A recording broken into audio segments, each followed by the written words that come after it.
For 300 long years the galaxy lived with a silent fear. A fear no one spoke out loud but everyone felt deep in their bones every time they looked at the star maps. Because there was one region wrapped in darkness, one border surrounded by rumors, one stretch of space marked in red with a warning older than most civilizations. And those 3 words were enough to freeze the hearts of even the most powerful empires. Do not enter. A command stamped across Terran space, the last known territory of humanity, a species believed to be extinct, erased, forgotten. A species that had once stood tall among the stars but then vanished without a trace, leaving behind no ships, no signals, no messages, nothing but silence. A silence so deep it felt unnatural. And over generations the galaxy convinced itself that humans were gone forever, just another dead chapter in history. Until one quiet cycle when a small alien patrol ship drifted too close to that forbidden border, its captain, laughing nervously as he joked that the old Terran myths were just stories to scare young cadets. But the laughter died the moment their ship crossed the invisible line because their signal on the Council's monitor didn't weaken or distort. It disappeared instantly, not slowly, not gradually, but like someone had cut the universe around them, and 1 second the ship was there, the next it was simply gone, no debris, no explosion, no distress call, just gone like it had been erased from existence itself. And when the Council checked the coordinates their blood ran cold because this wasn't the first ship to vanish, it was the 47th, and every disappearance, all 46 before this one, had happened at the exact same point in space, a single coordinate known only in ancient hidden files as the Terran line. A boundary no one understood, no one crossed, and no one returned from. Inside the Galactic Council chamber panic spread like invisible fire. Though they tried to hide it behind calm voices and false explanations, pretending the patrol had simply lost power or drifted into a hidden field. But deep inside every counselor's eyes was a truth they couldn't escape. Something was waiting at that border, something intelligent, something silent, something powerful, because ships didn't just vanish, signals didn't just stop, and space didn't just swallow technology without a trace, unless something made it happen, and even worse, the Council knew they had no answers, no theories, no control, only fear, because the disappearances had been happening for centuries and yet no one ever dared investigate. Not truly, not deeply, because ancient legends whispered that humanity had not died. They had hidden, preparing for something unimaginable, and that the Terran line was not a memorial of a dead species but a warning from a living one, a species that once said, "Cross this border and you will vanish." But those warnings were buried, mocked, erased from history until the truth slammed back into reality with this 47th disappearance, reminding everyone that extinction doesn't erase warnings. Extinction doesn't erase precision. Extinction doesn't erase borders carved with purpose. Rumors rushed through the galaxy, spreading from one world to another like cold wind. Some said ghosts guarded Terran space. Others claimed humans left traps behind. Others whispered that humanity had evolved into something greater, something terrifying, something beyond understanding, and a few terrified species believed that humans were still alive, watching from the darkness, waiting for the galaxy to make a mistake. And maybe that mistake had just happened, because after the patrol vanished, the Council sent an unmanned probe toward the border, desperate for answers, and every screen across the chamber flickered as the probe approached the Terran line, the countdown ticking, the ship drifting closer and closer until finally it crossed the invisible boundary, and instantly, just like the patrol, the signal died, the screen went black, and silence filled the room, a silence so deafening that no one dared breathe, until the monitor blinked once, showing a single pulse of static, not random noise but something structured, controlled, like a message, and when the technicians decrypted it their faces drained of color because the message was just one word written in an ancient human language not spoken in centuries. One word that froze every soul in the chamber and confirmed the nightmare they feared was true. Because the word was not alien, not machine, not accidental. It was Terran English, and that word was leave. In that moment every counselor understood the truth that had been hiding in silence for 300 years. Terran space was not empty. Terran space was not abandoned. Terran space was not dead. Terran space was defended, protected, watched by something that erased ships with perfect precision and sent a warning only humans would send.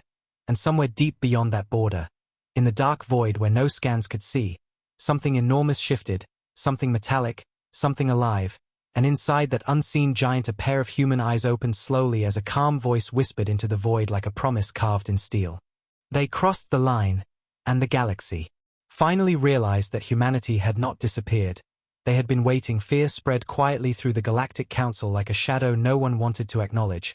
But instead of admitting terror, they tried to bury it under pride, ego, and arrogance, forcing themselves to believe that the warning message, "Leave," was nothing more than a glitch or a trap, because the idea that humans were still alive was too frightening, too impossible, too humiliating. And in the grand chamber filled with towering banners and polished marble floors, the councillors pretended to be calm, pretending the disappearance of 47 ships meant nothing, pretending the Terran line was just empty space, and soon laughter began to echo around the room, cold, nervous laughter as generals and scientists mocked the old legends, calling humans a dead species, calling the warnings children's stories, calling the Terran border a superstition. And one admiral smirked as he slammed his hand on the table, declaring boldly that no extinct species could control space, no silent territory could erase ships, no ancient humans could threaten the galaxy, and the room clapped like fools desperate to convince themselves they were safe. But in the back of the chamber an old counselor named Rethar watched them with trembling eyes, his voice breaking as he whispered, barely audible. "You don't understand what you're laughing at. Humans don't threaten, humans promise." And no one listened, no one cared. They silenced him and dismissed his warnings as fearborn nonsense, choosing instead to protect their pride because accepting the truth meant accepting that they were powerless, and the council would rather risk death than admit fear. Within hours a plan was formed, not to retreat, not to investigate carefully, but to send a scouting fleet across the Terran border, a fleet of 30 advanced warships armed with the strongest weapons in the galaxy, their hulls shining with council pride, and they believed this display of power would crush the myth, destroy the fear, and prove once and for all that Terran space was empty. And the council broadcast a message across every world, claiming boldly that the disappearances were caused by natural forces and that a fleet would enter the region to restore truth and order. And billions of civilians watched, believing their leaders, because they had never seen humanity, never heard their voice, never felt their presence, and so they had no reason to fear the Terran line the way ancient generations once did. On the departure day the fleet assembled like a moving city of metal, engines roaring, lights burning bright, commanders smug and confident, and as the ships aligned toward the border, the captains laughed at the idea of a silent threat, mocking the old word leave, calling it a joke from a forgotten race. And when the fleet crossed into the boundary zone, scanners still showed nothing, no ships, no signals, no heat, only endless black space. And the commanders smiled, announcing to the council that the mission was going smoothly, proving that the warning was meaningless. But deep in the surveillance room the old counselor Rethar stared at the screen with shaking hands, because he remembered something no one else did, a line from a forbidden history record sealed centuries ago, a line that said humanity never gave warnings twice. And as he whispered the words under his breath, "Terrans do not bluff," the fleet continued deeper, arrogance guiding them straight into the unknown. Minutes later strange static crawled across the fleet's monitors, flickering in silent patterns, but the commanders ignored it, calling it solar interference, until one by one the engines dimmed, the lights flickered, and the ships began to lose control, drifting helplessly as if an unseen force had gripped them. And panic started to crumble the commanders' confidence as they shouted orders that didn't matter, because every weapon, every shield, every system died at the same exact moment, and silence swallowed the fleet like a tightening fist, leaving them stranded in darkness. And in that crushing stillness, breathless, terrified, the fleet heard a sound that should have been impossible. A soft human heartbeat echoing through every ship, not mechanical, not artificial, but biological, alive, steady, calm, and the heartbeat grew louder, filling the ships like a presence, a reminder, a warning, until suddenly every screen lit up with a single phrase written in the same ancient Terran English as before. Only this time the message was longer, colder, final. "You were warned." Shock tore through the fleet, through the council, through the galaxy as the message spread, because extinct species do not speak, extinct species do not shut down fleets, extinct species do not send warnings, extinct species do not echo heartbeats across ships. And for the first time the council felt true fear, a fear that burned through pride and shattered arrogance, because now they understood that the Terran line was not a myth, not a story, not a superstition, but a border drawn with purpose, guarded with intelligence, protected by someone still alive, someone powerful, someone human, and as the darkness around the fleet began to shift like a curtain moving in slow motion, revealing a massive shadow behind them, larger than any known warship, a shape that blocked the stars themselves, the commanders finally realized the truth they had laughed at, mocked, ignored, denied. The Terrans were not extinct. The fleet hung in dead space like trapped insects, powerless and terrified. Their engines silent, their weapons useless, their lights flickering weakly as the massive shadow behind them grew clearer, and every crew member felt a cold pressure in their chest as if the darkness itself was watching them, studying them, deciding their fate. And as the stars vanished behind the enormous shape, the realization hit them like a blow. This wasn't a ship they were facing, it was something far bigger, far older, far beyond anything in the Council's records, a colossal structure. Forged from black metal that reflected no light, no signals, no scans, like it rejected existence itself, and when the scanners finally flickered back for a single second, the system tagged the object with one word from ancient Terran databases. A word no living being had seen in 3 centuries. A word that froze every heart in the fleet. Eclipse, the legendary Terran warship that history claimed had been dismantled before humanity vanished. A ship rumored to be powerful enough to turn planets into dust, a ship the Council believed had never truly existed, yet there it was, rising behind them like a silent god, motionless, emotionless, alive in a way machines should never be. And as the fleet stared at the endless black hull, they saw no windows, no doors, no engines, nothing familiar. Only a smooth, endless surface as if the ship was carved from a single piece of metal, and then a faint glow rippled across the hull, a soft white line that stretched from one end to the other like a heartbeat awakening something ancient from a long sleep. Inside the flagship, the commander's voice finally cracked, no longer proud or confident, but shaking with raw fear as he whispered, "What is that?" And no one had an answer, because every database, every archive, every record had erased Terran technology from history, leaving only fragments, legends, warnings that everyone ignored, and now those ignored warnings returned like a nightmare made real, and as the glow on the eclipse brightened, the darkness shifted again, revealing something even more horrifying. There weren't just 1 or 2 Terran ships, but hundreds, thousands, arranged in perfect silent formation behind the eclipse, each ship larger, sharper, more advanced than anything the Council had ever built, and together they formed a wall of black metal stretching across the void, blocking every escape route, turning the fleet's hope into dust, and in that crushing silence a signal activated on every ship without permission, forcing their monitors to display a single symbol.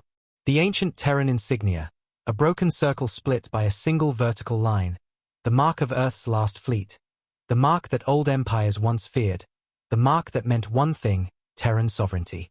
Panic erupted inside the fleet as crew members shouted, begged, cried, pleading for orders, for help, for rescue. But no command could save them, no strategy could fight this, and back in the Council chamber, the holofeed broadcasted everything, the sight of the eclipse, the endless Terran armada, the frozen fleet helpless before them, and the councillors who once laughed and mocked the warnings now sat pale and silent, hands trembling, eyes wide with disbelief. Because they were witnessing the impossible. Humanity had not disappeared. Humanity had not been defeated. Humanity had not been erased. Humanity had built a wall of power in the dark, unseen and untouched for 3 centuries, waiting for the day someone crossed the line. And that day was now, and slowly, with terrifying precision, the eclipse rotated to face the fleet, its white glow intensifying until the darkness around it turned into a dim silver ring. And a voice emerged across every channel, not loud, not angry, but calm, controlled, almost bored, yet filled with a force that shook the soul. And the voice spoke in Terran English. Clear and cold, unauthorized entry detected. You do not belong here. The fleet commander tried to respond, his voice broken. We mean no harm. We only seek information. But the voice ignored his panic, ignored his excuses, ignored his fear, and instead repeated, slower, colder, heavier, you crossed the line. The commander swallowed hard, sweat dripping down his face as he begged. We didn't know. We didn't understand, and for the first time the voice shifted, lowering to a tone that felt final, absolute, like a locked door closing forever. Ignorance is not innocence. The words hit the fleet like a death sentence, and as the silence returned, deep, suffocating, eternal, the Eclipse's hull glowed once more, brighter, stronger, pulsing like a heart, and every being in that fleet realized something horrifying. Terran space was not empty. It was a border, a fortress, a trap designed with purpose, patience, and precision, and they were already inside it. And somewhere on the Eclipse, behind layers of impossible technology, a human figure stood in the command chamber, eyes calm, expression unreadable, watching the terrified fleet like a teacher watching reckless children. And with a slow breath he whispered words never heard in centuries, words meant not for war, but for judgment. The galaxy forgot us. We did not forget the galaxy. The message was clear. The disappearances were not an accident, not a mystery, not a glitch. They were a warning made real across the Terran line. Silence wrapped around the frozen fleet like a trap that had already closed, and every alien on every ship felt a cold truth sinking into their bones. They were not explorers, they were intruders, and the vast Terran armada watching them was not reacting with fear or panic but with stillness. The kind of stillness that came from absolute control. And as the Eclipse hovered before them like a black moon, the voice returned, softer now but somehow even more terrifying, because calm meant confidence, calm meant power, calm meant they already knew the outcome. You were warned 3 centuries ago. It said, every syllable clear, every word cutting like ice, and in the Galactic Council chamber the oldest members flinched because they recognized the reference. They knew there had once been a final message sent across the stars from Earth before its silence, a message historians erased, a message leaders buried, a message that said, do not cross into Terran space again. And now that forgotten warning was alive again, spoken not as myth but as law, and the commander of the fleet tried to speak, his voice shaking, we believed humans were gone. But the voice answered instantly as if the idea was beneath it, belief does not change truth. And those 5 words shattered whatever pride the fleet still held, because extinct species didn't speak like that, didn't judge like that, didn't control technology like this. And as the commanders searched for excuses, explanations, anything to survive, the Eclipse emitted a low vibration, a hum so deep it felt like the stars themselves were trembling, and suddenly, without any visible movement, the captured fleet began drifting backward, pulled by a force they couldn't see. Their ships sliding toward the Eclipse like pieces on a board being moved by an unseen hand, and panic ripped through the crews as they screamed, grabbed controls, slammed buttons, but nothing responded, every system still dead, every engine locked, every weapon offline, and the helplessness felt like drowning in space, like being swallowed alive by silence. Back in the council chamber chaos erupted, advisors shouting, officials demanding emergency protocols, commanders slamming their fists on tables, screaming to attack, to defend, to do something. But deep down they all knew they had no weapons strong enough, no technology advanced enough, no strategy sharp enough to fight a species that could erase fleets without firing a single shot. And in the middle of that chaos the oldest counselor, Rethar, rose slowly to his feet, tears in his eyes as he whispered the truth no one wanted to hear. We are not dealing with a lost race, we are dealing with a hidden empire. And the room fell silent again because in that moment they finally understood. Humanity hadn't vanished because it was weak. It had vanished because it was preparing, isolating itself, building something the galaxy was never meant to see, and now the price for crossing the border was unfolding in real time before their eyes. Meanwhile, in the trapped fleet, a young officer stared at the Eclipse with trembling hands, whispering, "Why are they doing this?" And the voice, impossibly, answered the question as if it had heard his thoughts. "We do not seek war. We seek distance." And those words hit harder than any threat could have, because they meant humanity didn't hate them, didn't fear them, didn't need anything from them. They simply wanted the galaxy to stay away, and that kind of confidence was more terrifying than any weapon. As the fleet drifted closer to the Eclipse's shadow, something strange happened. The dark hull of the warship shifted, like liquid metal parting, revealing a massive circular structure on its surface, a silent gate pulsing with white light, and for a heartbeat the fleet's monitors flickered with unfamiliar data. An energy reading so high it broke every scale, every known limit, causing alarms to scream warnings that no one understood. And then the gate split open, revealing a blinding core of white, swirling like a star trapped inside machinery, and the fear inside the fleet turned to pure paralysis as they realized they were being pulled toward it. towards something that wasn't a weapon or a prison but something worse. An entrance, a doorway, a destination no one could identify, and the commander of the lead ship broke down, voice trembling as tears streamed down his face. "Please, we beg you, let us go." But the voice from the eclipse responded with a final, emotionless truth. "You crossed the line. Crossing has consequence."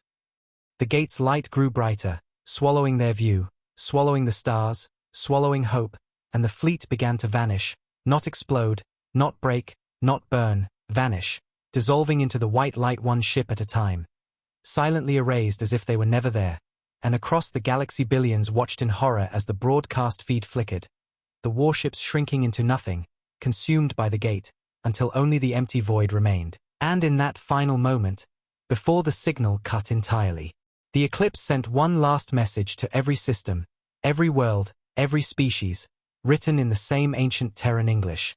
This is your first and final reminder.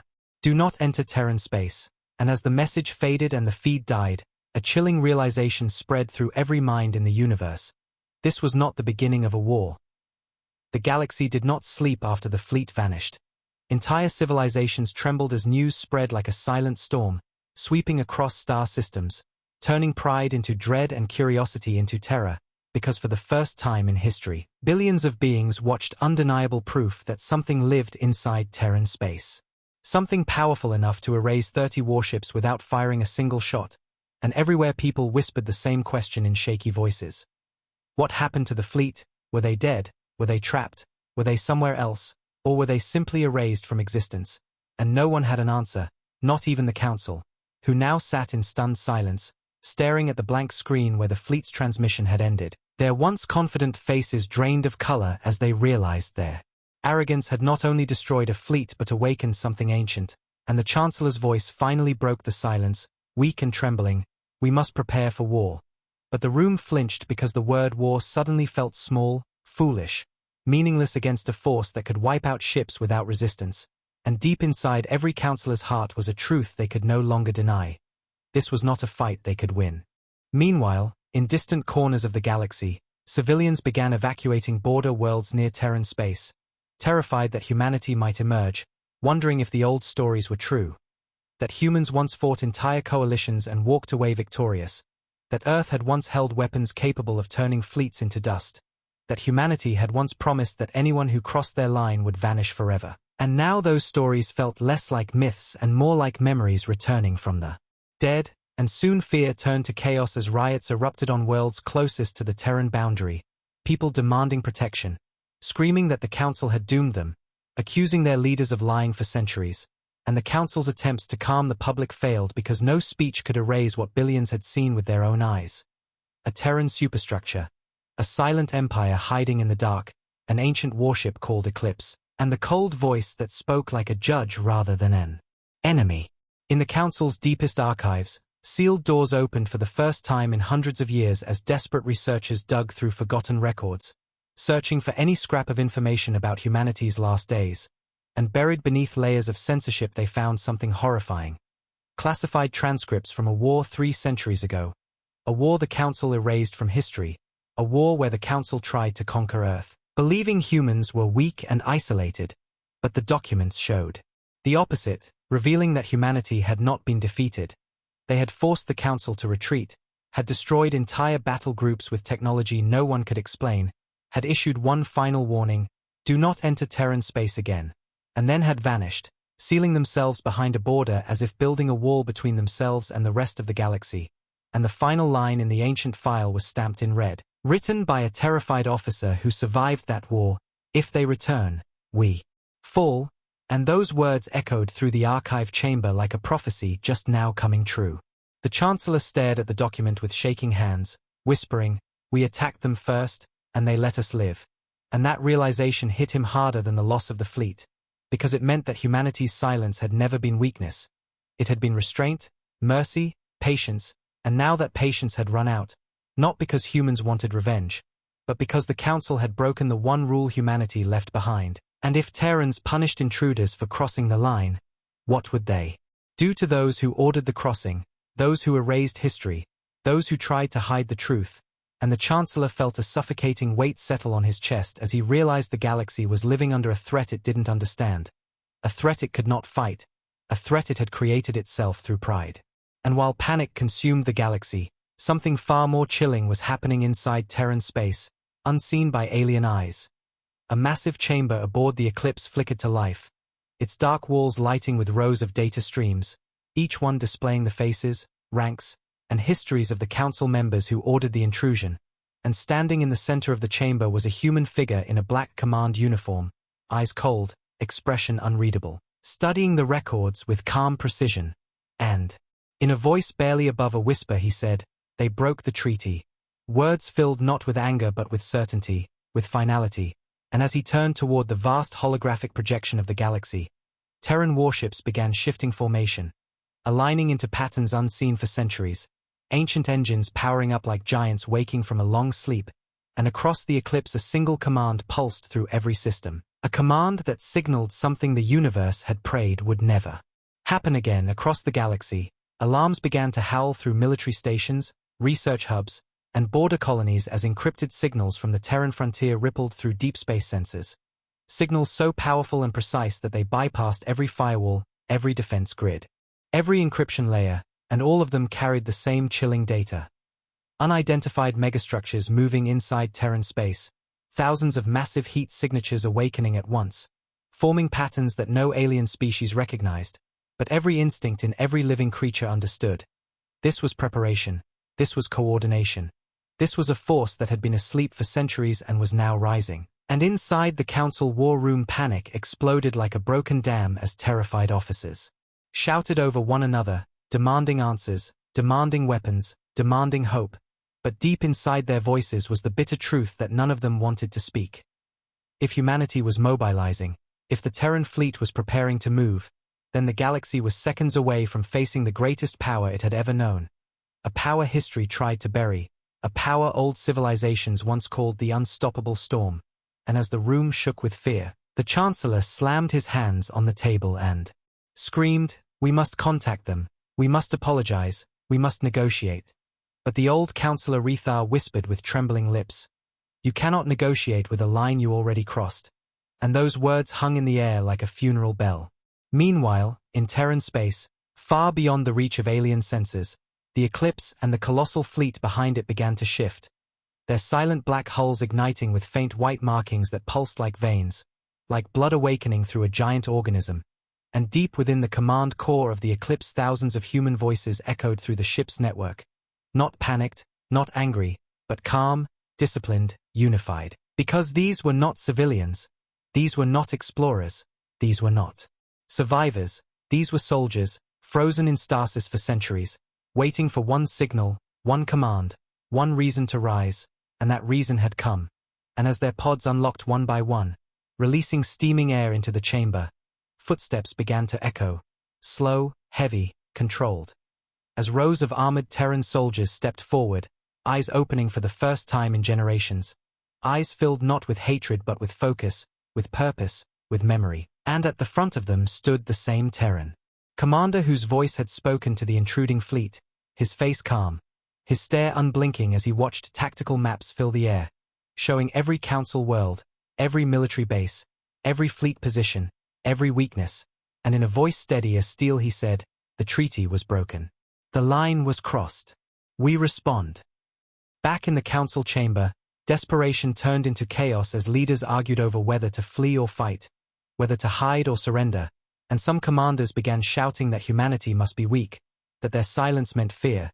But those lies shattered when a deep vibration echoed across long-range sensors, an impossibly low-frequency pulse that traveled faster than any known signal. And every listening post across the galaxy detected the same phenomenon.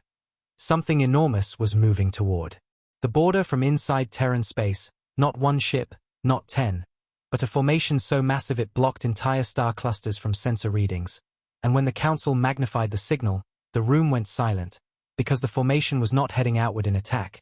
It was closing the Terran border tighter, forming a wall, a shield, a barrier so strong that nothing could enter or leave, sealing Terran space completely. Not as an act of war but as a declaration, a statement, a verdict, and the Chancellor's voice cracked as he whispered, They're not invading, they're isolating. And the horror of that truth hit harder than any weapon could, because it meant the galaxy was not seen as a rival, or an enemy, or a threat. It was seen as irrelevant, beneath notice, unworthy of Terran attention, and that kind of dismissal was worse than destruction. But then something even more terrifying happened. The Eclipse sent a transmission, not to the Council, not to the military, not to governments, but to every individual in the galaxy, every civilian, every child, every worker, every farmer, every being who ever looked at the stars, and the message was not a threat, not a scream, not a demand, but a calm, steady human voice that echoed across every screen. Terran space is sovereign. You will not cross it again. And then the voice paused, allowing every living creature to feel the weight of the words, before finishing with a truth that shook the soul of every species. We do not seek war. But understand this. If you enter Terran space, you do not return.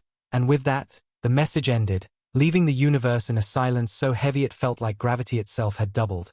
And the Council collapsed into fear because they finally grasped the full meaning of the Terran warning. It was not about vengeance. It was not about conquest. It was not about destruction. It was about control. A control so absolute that humanity didn't need to attack to dominate, didn't need to invade to win, didn't need to speak twice to be obeyed.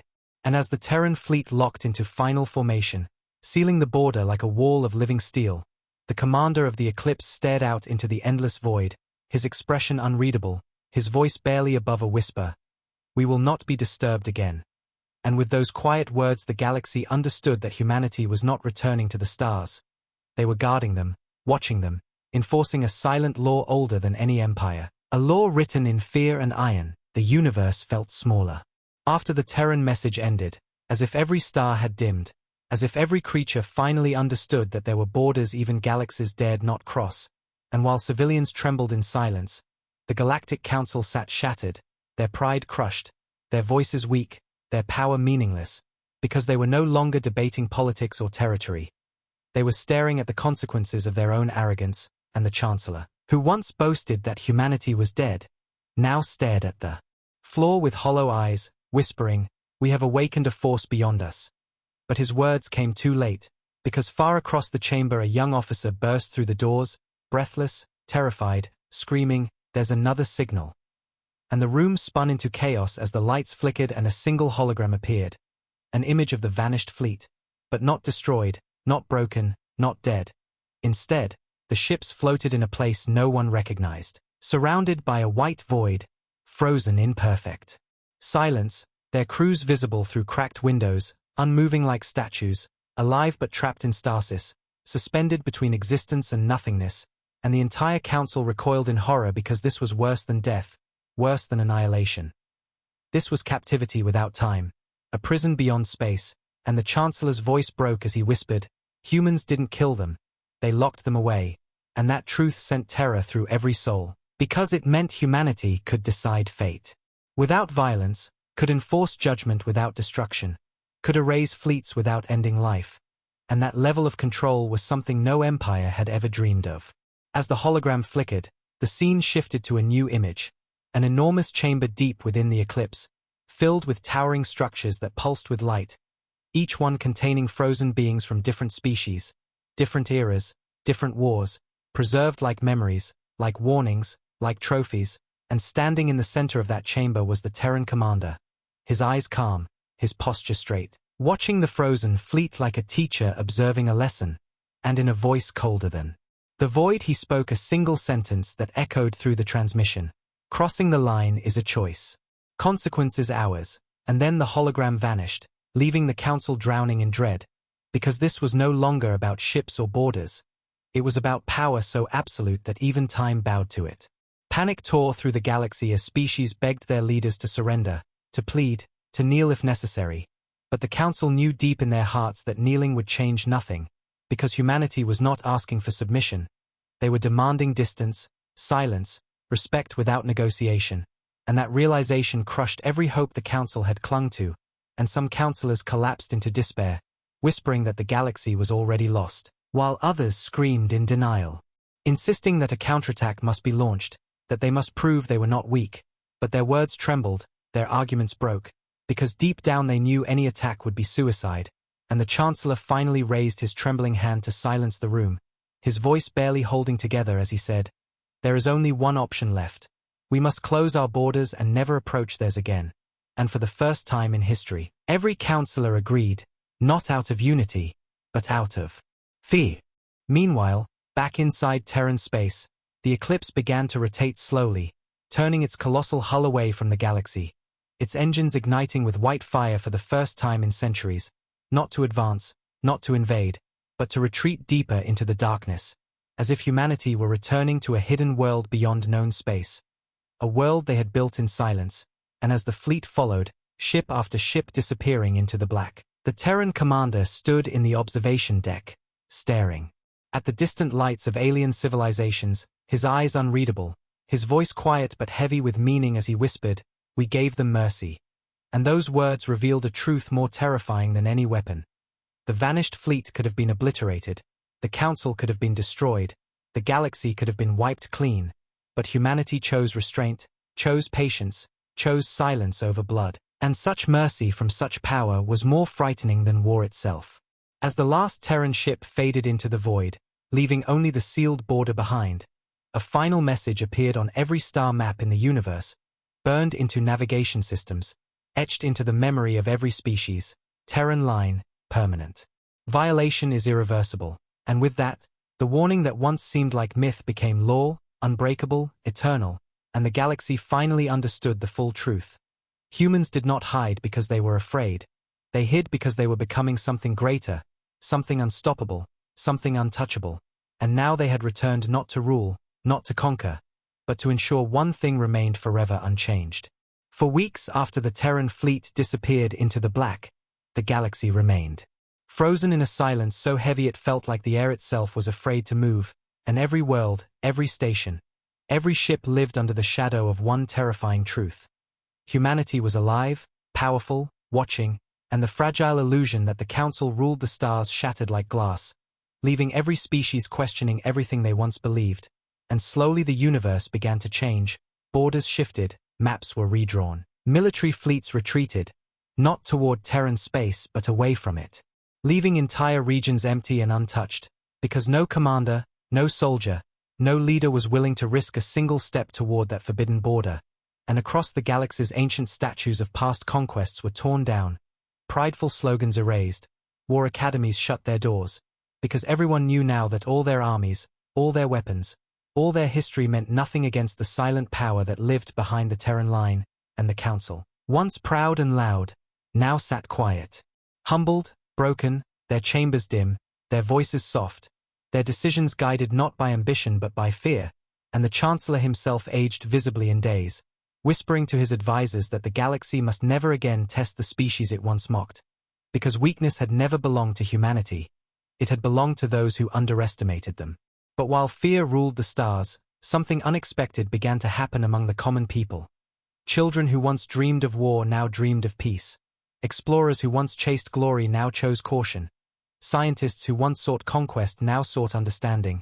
And slowly the galaxy learned to exist without pushing, without invading, without reaching beyond its limits, because the memory of the vanished fleet lived in every mind. A reminder that some lines were not meant to be crossed, and deep inside Terran space, unseen by alien eyes, the Eclipse drifted into a hidden nebula, its enormous hull illuminated by soft blue light, and inside its command chamber the Terran commander stood alone, gazing at the holographic map of the galaxy, watching it shrink into the distance, and for the first time his expression changed.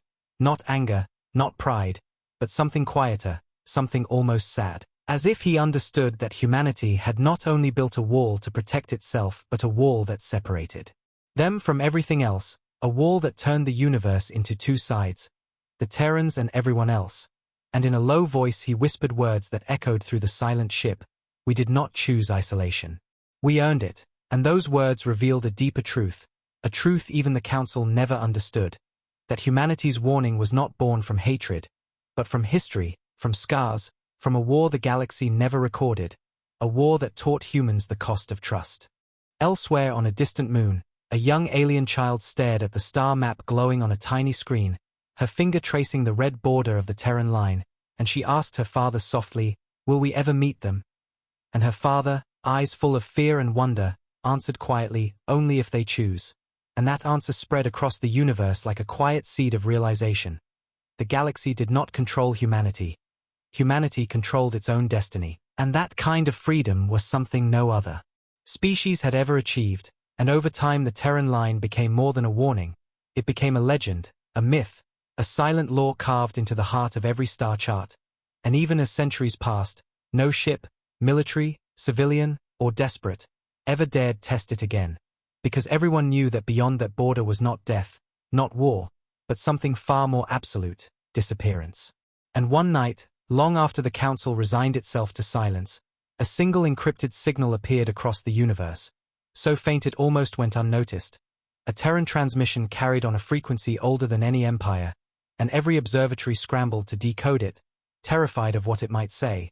But when the message finally appeared on their screens, it did not threaten, did not demand, did not warn. Instead, it delivered a sentence that no one expected, a sentence spoken with quiet finality and overwhelming power, written once again in Terran English.